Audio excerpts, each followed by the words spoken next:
जी नमस्कार दोस्तों, स्वागत है आप सभी का हमारे YouTube चैनल पर। आज का अपना एक छोटा सा टॉपिक ऊष्माक्षेपीय अभिक्रिया और ऊष्माशोषी अभिक्रिया क्या होती है।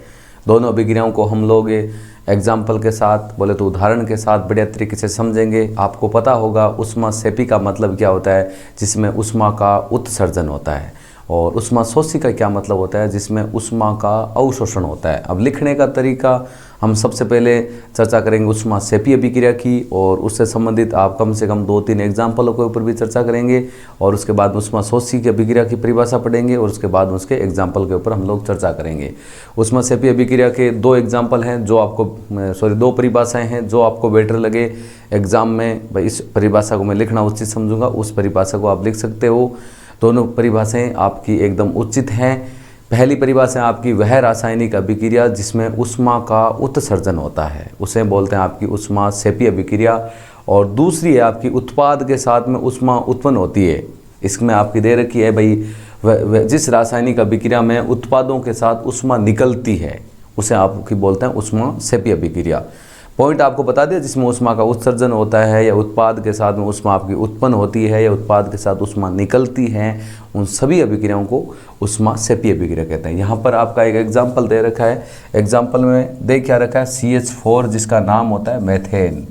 CH4 को हम लोग बोलते हैं मेथेन बोलते हैं, और इसकी अभिक्रिया किसके साथ हो रही है, ऑक्सीजन के साथ हो रही है। आगे जाके बन रहा है CO2 + H2O + ऊर्जा। ये आपका देखो तीर का निशान लगा रखा है। इस तीर के निशान से इधर वाला जो पदार्थ है, ये वाले पदार्थ बाईं तरफ जो पदार्थ है उनको बोलते हैं अभिकारक या क्रियाकारक बोलते हैं, और जो दाईं तरफ जो आपके पदार्थ होते हैं उनको क्रियाफल या उत्पाद बोलते हैं। उत्पाद के साथ यदि ऊष्मा धन चिन्ह के साथ है, धन चिन्ह का मतलब होता है प्लस के साथ में है, तो वो अभिक्रिया आपकी कौन सी होगी, ऊष्माक्षेपी अभिक्रिया होगी। उत्पाद के साथ यदि ऊष्मा धन चिन्ह के साथ है, प्लस के साथ में, वो आपकी अभिक्रिया कौन सी होगी, ऊष्माक्षेपी होगी। और वैसे ये अभिक्रिया प्राकृतिक गैस के दहन के समीकरण है जिसमें ऊष्मा का उत्सर्जन होता है। यहाँ पर आप खुद देख रहे हो कि 2 डायग्राम आपके सामने दे रखे हैं। एक में ऊष्मा बाहर निकल रही है, ऊर्जा बाहर निकल रही है, वो अभिक्रिया आपकी ऊष्माक्षेपी होती है। दूसरे वाले में ऊष्मा या ऊर्जा को ग्रहण कर रहे हैं, वो अभिक्रिया आपकी कौन सी हो जाएगी, वो ऊष्माशोषी हो जाएगी आपकी। तो परिभाषा आपके सामने होगी। इस एग्जाम्पल को नॉर्मली सीधा तरीके से लिखने का मतलब कैसे लिख सकते हैं, CH4 + O2। भाई कोई भी चीज़ या कोई भी वस्तु जिसका दहन हमेशा ऑक्सीजन की उपस्थिति में होता है, तो मेथेन का दहन करने पर 2 बनता है प्रोडक्ट। एक तो बनता है कार्बन डाइऑक्साइड, एक आपका बनता है जल, और उसके साथ में आपकी ऊर्जा उत्पन्न होती है, ऊष्मा उत्पन्न होती है आपकी। प्लस में ऊष्मा लिख रखी है, ऊर्जा लिख रही है, इसका मतलब अभिक्रिया आपकी ऊष्माक्षेपी है। और जो नीचे ये समीकरण दे रखी है सेम समीकरण है, बस फर्क इतना है कि इसको समीकरण को संतुलित कर रखा है आपका। इसके बाद आगे और एग्जाम्पल के ऊपर हम लोग चर्चा कर लेते हैं थोड़ा सा। जो अभी पहला एग्जाम्पल है ये प्राकृतिक गैस के दहन, इसके बारे में हम लोग चर्चा कर चुके हैं। भाई CH4 + O2 CO2 + H2O, उसके साथ में ऊष्मा आपकी उत्पन्न होती है।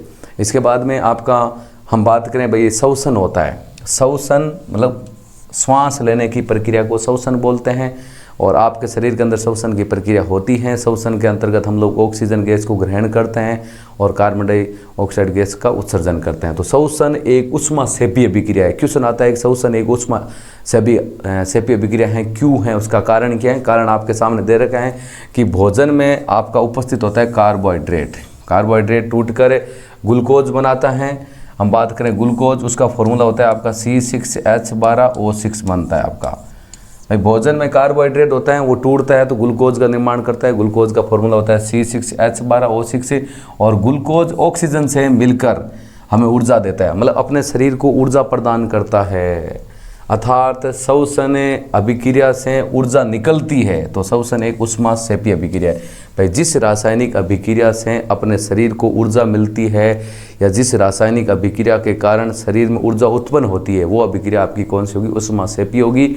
ये आपके सामने उदाहरण दे रखे हैं। ग्लूकोज का फॉर्मूला हो गया C6H12O6, और इसकी अभिक्रिया किसके साथ करनी है, ऑक्सीजन के साथ। आगे जाके बनेगा CO2 + H2O + ऊर्जा। मैंने आपको बताया है कि उत्पाद के साथ यदि ऊष्मा धन चिन्ह के साथ में है, तो अभिक्रिया आपकी कौन सी होगी, ऊष्माक्षेपी होगी। इसको लिखने का तरीका इस प्रकार भी हो सकता है। अब देखो C6H12O6, इसकी अभिक्रिया किसके साथ करनी है, ऑक्सीजन के साथ। आगे जाके बनेगा क्या, CO2 + H2O, और प्लस आपकी क्या बनेगी, ऊष्मा या ऊर्जा बन जाएगी। नीचे वाली जो समीकरण है ये वाली, ये आपकी संतुलित रासायनिक समीकरण है। ऊपर वाली आपकी जो समीकरण है वो संतुलित आपकी नहीं है, सीधा कंकाली समीकरण बोल सकते हैं। अभिक्रिया ये भी सही है, इसको हम लोगों ने संतुलित किया है, संतुलित करके एकदम सीधा सही लिख दिया आपका। ये यहाँ पर 12 नहीं आएगा, यहाँ पर 6 आएगा, थोड़ा सा गलती से लिख दिया 12, यहाँ पर 6 आएगा आपका। अब आपकी संतुलित है।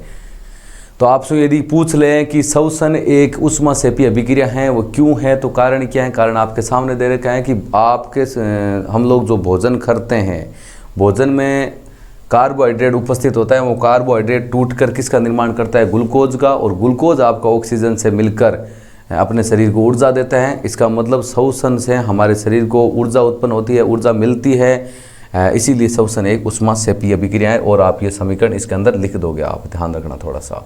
इसके बाद हमें दूसरी की बात करते हैं। अगली है आपकी उष्माशोष्य अभिक्रिया। उष्माक्षेपी की उल्टी होती है या उसके विपरीत होती है आपकी उष्माशोष्य होती है।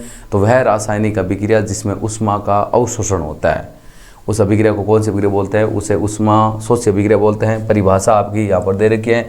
जिस रासायनिक अभिक्रिया में उष्मा या ऊर्जा का अवशोषण होता है वह अभिक्रिया आपकी उष्माशोष्य अभिक्रिया कहलाती है। एग्जाम्पल आपके जो बेटर लगे वो एग्जाम्पल आप काम में ले सकते हो। जिस उदाहरण में आपकी उष्मा को ग्रहण किया जाता है, तो लगभग उदाहरण है जिसमें मतलब तीर के निशान के ऊपर ताप लिखा होता है, वो लगभग सारी की सारी अभिक्रिया किस में आती है? आपकी उष्माशोष्य में आती है। जैसे आपके यहाँ पर एग्जाम्पल दे रखा है PbNO3, वो आगे जाके टूटता है PbO + NO2 + O2 में। अब ये अभिक्रिया है वो उसका उदाहरण किसका? उष्माशोष्य की, क्योंकि तीर के निशान के ऊपर हम लोग लिख रखा है, हिट लिख रखा है, मतलब ताप, गर्म करने पर। उसको अभिक्रिया को इस प्रकार भी नॉर्मल सीधा लिख सकते हैं, PbNO3 और कोष्टक में 2 दे रखा है, मतलब यहाँ पर लेड नाइट्रेट है और नाइट्रेट के 2 अणु दे रखे हैं। आगे जाके टूटेगा कैसे? PbO + NO2 + O2, ऐसे टूटता है। ये रासायनिक समीकरण को हम लोगों ने क्या कर रखा है? संतुलित कर रखा है। कोष्टक में S लिखा है, मतलब ये ठोस अवस्था में S लिख रखा है, ठोस में है, G लिख रखा है, गैस अवस्था में G लिख रखा है, इसका मतलब क्या है? गैस अवस्था में। ये उदाहरण नहीं तो आप उदाहरण ये काम ले लो। इसका नाम AgCl को बोलते हैं सिल्वर क्लोराइड, और ये सिल्वर नाम है, यहाँ काम आएगा, और ये क्लोरीन नाम आपका यहाँ काम आएगा। जब सिल्वर क्लोराइड को हम लोग गर्म करते हैं, गर्म करने पर ये Hg + Cl2 में टूटता है, और इस अभिक्रिया को श्याम श्वेत फोटोग्राफी में इसका उपयोग भी होता है। मतलब सिल्वर क्लोराइड जो कि आगे जाके आपका टूटता है किसमें? Ag + Cl2, और इस अभिक्रिया का उपयोग हम लोग श्याम श्वेत फोटोग्राफी में करता है। वैसे इसमें मेन जो आपकी अभिक्रिया है श्याम श्वेत फोटोग्राफी वाली, वो आपकी ये वाली है, देखो HgBr, ये वाली है, ये आपका टूटता है Hg + Br2। अब इसको संतुलित करना है। यहाँ ब्रोमीन 2 है तो इस पूरे को 2 से गुणा करेंगे, इसको 2 से गुणा कर देंगे, ये आपकी संतुलित होगी। ये से वे इस अभिक्रिया का उपयोग श्याम श्वेत फोटोग्राफी में किया जाता है। लेकिन आपको इसका तो मतलब नहीं, आपको तो उदाहरण से मतलब है आपका। यहाँ पर तीर का निशान लगा देंगे, ये ताप लिख देंगे, सूर्य के प्रकाश में गर्म करने पर, क्योंकि इसमें उष्मा का अवशोषण होता है।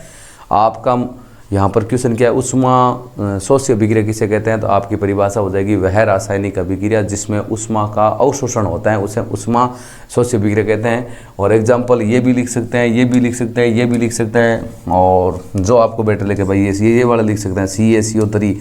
इसको गर्म करते हैं, तीर का निशान ताप हो गया गर्म, CaO + CO2। जो एग्जाम्पल बेटर लगे ना, जिसमें उष्मा का अवशोषण होता है, वो सारे एग्जाम्पल, सारे उदाहरण आप उष्माशोष्य में काम में ले सकते हो। मतलब जो वियोजन वाले हैं वो सारे के सारे उष्माशोष्य में काम में ले सकते हैं, क्योंकि उष्माशोष्य अभिक्रिया में उष्मा का अवशोषण होता है। तो आज का अपना छोटा सा टॉपिक उष्माक्षेपी अभिक्रिया क्या होता है, उष्माशोष्य अभिक्रिया क्या होता है, दोनों को हम लोगों ने उदाहरण से ही समझा। उम्मीद करते हैं आपको वीडियो अच्छा लगा होगा। वीडियो अच्छा लगा तो लाइक ज़रूर करें, शेयर करें, और इसके साथ में हमारे यूट्यूब चैनल को सब्सक्राइब करें। Thank you. जय हिंद, जय भारत।